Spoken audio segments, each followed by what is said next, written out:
Hey guys, the Chicken is here, back tonight with another fishing video. So today what we're going to do is we're going to go over our plans for the last kayak outing of the season, which is going to be in a couple days. So the last time I went out, last weekend, I don't think I posted anything because I didn't catch anything, but I saw a really big muskie. So I got the full-on muskie fever right now.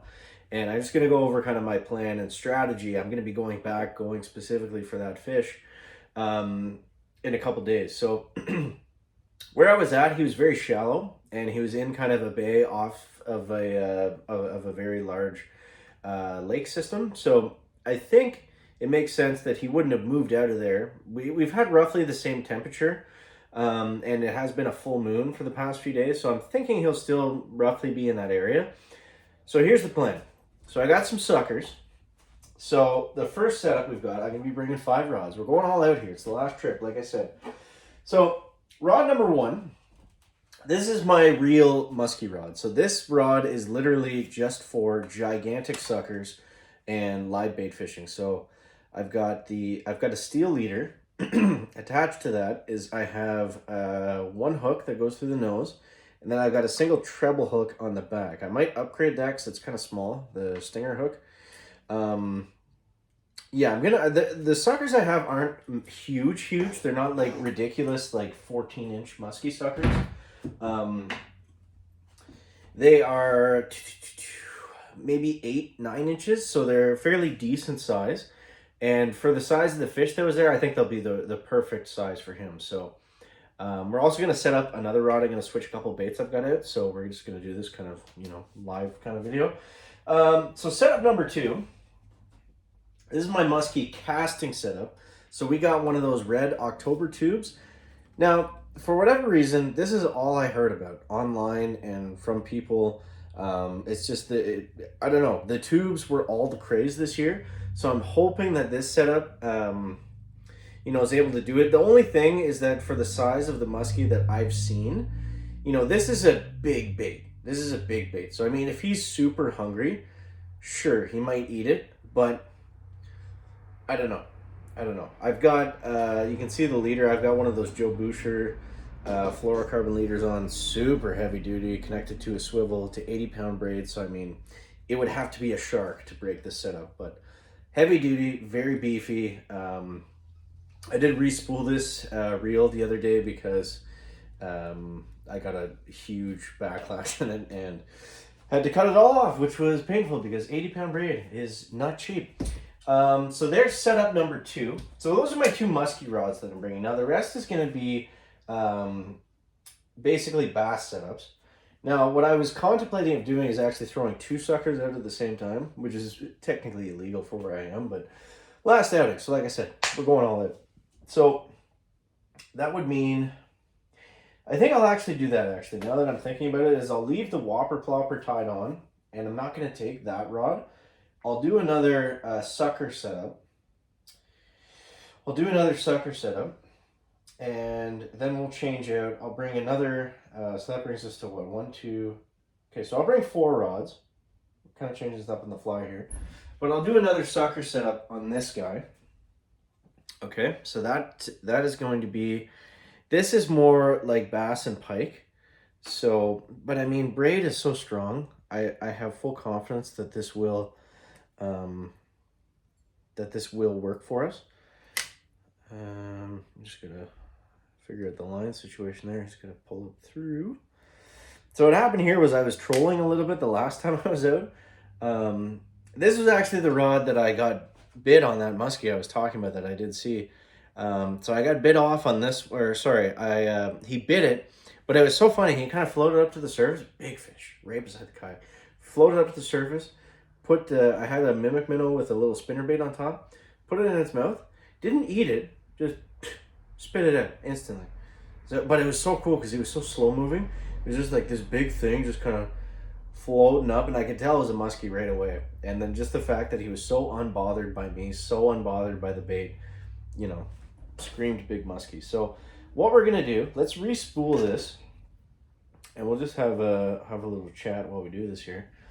So I think that's what we'll do. We'll do 2 sucker rods, and I don't know. I've got some crazy baits that I would like to use, but I want to be efficient on my last trip out because it is starting to get cold. I might go like I might throw the kayak on around here and go out, you know, maybe once or twice more. There's actually a spot I do want to hit that's very close to home that I might do when it gets really cold. And it's on a river. So it would be long before freeze up happens. It's interesting. Freeze up happens here typically around the lakes in, you know, early mid-December to the point where you can fish them. Sometimes late November. I mean, it depends on the year. But on the river here, it's crazy. So where I live on a river. Unfortunately, it sucks for ice fishing, but it freezes up like very late, like close to January almost, because the water's always moving. But it does freeze up to the point you can walk on it, which is cool. All right, so live bait setup. So I'm gonna strip off the fluorocarbon. I'm gonna move you guys over here more. So I'm going to strip off the fluorocarbon, and we're going to go with, I've got 20-pound, I'll show you here, I'll bring it over. So I got 20-pound fluoro right here. So I might go this just to a straight, actually what I could do instead is I could go with a steel leader. I feel like that's too much steel. Let's go with fluoro. Go with fluoro. So I'll show you how I tie the knot. I know I'm not in the frame, but give me a second. So basically you take, I've done a video on this before, but I take my leader material, and since I'm gonna do a fairly large leader on this, I'm gonna take a lot because it doesn't matter. Plus I'm using a sucker, so I'm not casting it, so it doesn't matter at all. So you just take your leader material, it's super easy. Took me forever to learn this. Just make a big loop. You can't really see it because of the light, but you can't see it against my skin because I'm so white. But you make a leader material, make a loop, go through the loop once, and then you just wrap it around. So you wrap, hold, and do that 7 or 8 times. Wrap, hold. Now, you can do a prettier knot than this, but this one works. The way I test most of my fishing knots is I fish, there's one bridge near me, and I can fish right over the side of it, and it's fairly high. It's probably 20 feet off the water, and I figure if the knot can stand pulling up a 3 or 4 pound bass up that height, then it's a good knot. It's gonna do, you know, it's not a 40-pound muskie, but it's gonna do with it what I need it to do. It's gonna last. That's kind of my stress test for knots is high bridge fishing. So then you come back around. I like to go through it twice, pull the braid down a little bit, and then you simply wet it. See right there, pull it nice and tight. That it's not going anywhere. You want it to make sure that it comes down into one kind of knot. Okay, so that's good. That's good and strong. Whatever that knot is called, I don't know, Alberto, whatever. So we're just gonna trim off the tag ends. And I'm going to leave myself even more room because I might, like I said, we're going to throw that out. We're gonna do multiple hooks on this because for the musky suckers, they're so big that we not only just want one regular hook, we want room for a couple stinger hooks, which I might attach with their own kind of smaller leader to this line. I'm not sure what's gonna be the most effective, but yeah. What I need to do is get some sucker rigs. So I don't really love making my own because I don't trust them as much, but let's see. Okay, so we're gonna leave. I want a few feet here. I want like 4 feet. I want lots of room to play with. So what I'll do is I've got a live bait rig, so that's good. We can close the bail so we don't get any crazy knots. I might need a bigger hook actually. don't know if I have. I got trebles here, which I just got the other day, so that's good. I will be throwing this at some point. I got a Chaos Tackle Mini Medusa. We'll be throwing that. Did I get hooks? Ah, I used the wrong fluoro. Shoot. Okay. All right. Well, we'll do the hook again. Or sorry, we'll do the leader again. I forgot I bought leader. I bought all this stuff the other day. I'm a dummy. I'm a big dummy. It's all right. You know, the second time, the first one was just practice. The second one will be really good. It'll be really good. So here's the stuff that I got. Made in Japan. 30-pound fluoro. So it should be a little bit heavier, a little bit stronger. And let's see. They've got some sort of sock attachment around it. Oh, I see. Maybe that's to keep it in place. That's kind of cool. Oh, I like that. So it doesn't coil all the way off. Look at that. Premium fluorocarbon leader, guys. That's thick, dude. That is thick. 30-pound fluoro. Okay. So I'll do the exact same thing again. This has a ton of memory to it. Oh my god. Side note, funny story. That live bait rig that I showed you guys at the beginning of the video, my first musky setup for the suckers, that was actually initially spooled with, I think it was 50-pound fluorocarbon, the whole reel, because I was only going to use it for sucker fishing, right?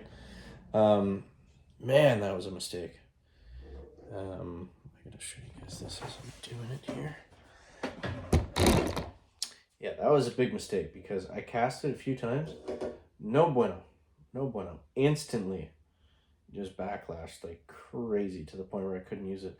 But I was also being stupid and I was casting lures on it that weren't the right size. So play stupid games, win stupid prizes, or so they say. So this will be better. So I've got the right hooks for it. I've got the right everything. I was just going to kind of make one on the fly before, and then I realized, oh, I have this entire bag of stuff I just spent $100 on. So okay, so we're gonna go right through there once. My god, this is 30-pound fluoro is pretty good stuff. And we're gonna go through twice. Okay, still following along. Oops, my fat fingers there. Where's the line at? Okay, so same thing. Wet the line, pull it. That looks like a better knot. That I'm happy with. So I like to pull it from all angles, so you get two tag ends. I like to pull it from all sides just once. You don't have to go crazy with it. Once it tightens down, then that's good. So let's go. Snippy, snippy. Now on this knot, I'm gonna leave like, you can see I'm gonna leave a lot of tag end left. That's just so the strength of the knot is good and I don't have to worry about it. You know, like I said, I'm not launching these suckers like a baseball. You know, I'm just throwing them out. So if there's more, you know, material left that makes the knot stronger, I'm all for it. I'm all for it. So, all right. So again, like I said, I want like 4 feet of leader material. So about there, a little bit extra. I think 30-pound fluoro will be lots for the size of fish that I've been seeing, and that I know are in that area. The wind's picking up. So let's go. All right, so first step, we have our main hook, which is going to be, I felt like these would be a good size. So size 1, Gamakatsu octopus hooks. I find the Gamakatsu are, you know, the best quality hook, but I like the octopus hook for live bait. I do a lot of just general kind of live bait fishing for bass and pike and whatever. And I just find that the octopus hook gets a great hook set. These, I've also noticed, the tech set live bait ones have worked really well for me. No issues there. So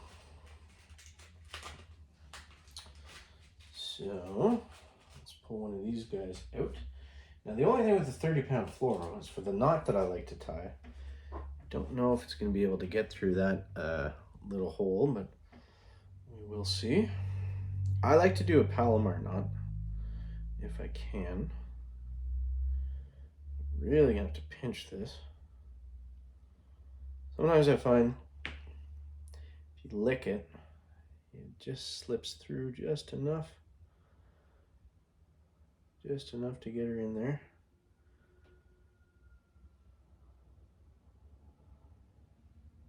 Oh, she doesn't want to go. We try the other side.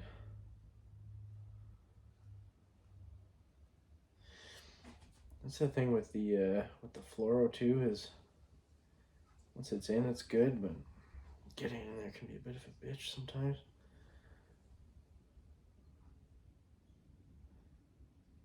Okay. Well, anyways, I'm gonna wrap it up there. I think you guys have a good idea of what I'm doing.